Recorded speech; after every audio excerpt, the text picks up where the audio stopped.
ఇండ్లు లేని నిరుపేదలందరికీ కాంగ్రెస్ ప్రభుత్వం ఇందిరమ్మ ఇల్లు మంజూరు చేస్తున్నట్లు కాంగ్రెస్ పార్టీ సీనియర్ నాయకులు ఎల్లం యాదవ్, బాలరాజు తెలిపారు. సిద్దిపేట జిల్లా చిన్నకోడూరు మండల కేంద్రంలో నిర్వహించిన మీడియా సమావేశంలో వారు మాట్లాడారు. గత బీఆర్ఎస్ ప్రభుత్వం నాణ్యత లేకుండా డబుల్ బెడ్రూమ్ ఇల్లు నిర్మించిందని ఆరోపించారు. సిద్దిపేట నియోజకవర్గంలో 3500 ఇందిరమ్మ ఇల్లు మంజూరైనట్లు తెలిపారు. రాబోయే రోజుల్లో అర్హులైన పేదలందరికీ ప్రభుత్వ పథకాలు అందజేస్తామని ధీమా వ్యక్తం చేశారు. నా ప్రభుత్వం వచ్చినాక అప్పుడు ఆ ప్రభుత్వం డబుల్ బెడ్రూమ్ కట్టిస్తామని చెప్పి ఏ విధంగా డబుల్ బెడ్రూమ్ కట్టియలేదు. ఎన్నో కొన్ని ఉంటే డబ్బులు కట్టుకుంటా అయితే వాళ్ళ వీళ్ళకి లీడర్గా ఇచ్చిర్రు.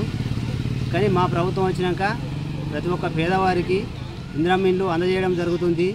ఇందిరమ్మ ఇల్లు ఎవరికైనా అవసరం ఉంటాయో వాళ్ళకు ఖచ్చితంగా కట్టిస్తున్నాం. ఫస్ట్ దఫానే ఒక నియోజకవర్గానికి 3500 ఇల్లు ఇచ్చిర్రు. సెకండ్ దఫా ఇంకా ఎక్కువ ఇస్తాం. ఆ గవర్నమెంట్ కంటే మా గవర్నమెంట్ నుంచి చాలా పథకాలు పేదవాళ్ళకు అందుతున్నాయి. మా ఇన్ఛార్జీలు కానీ మా మంత్రులు కానీ ప్రతి ఒక్కరూ పేదవారి దగ్గరికి వచ్చి సహకరిస్తున్నారు. మా గవర్నమెంట్ తరఫున పేద ప్రజలకు మేము ధన్యవాదాలు తెలియజేస్తున్నాం. మా ఇన్ఛార్జ్ కూడా పూజ కృష్ణ చాలా సహకరిస్తుండ్రు.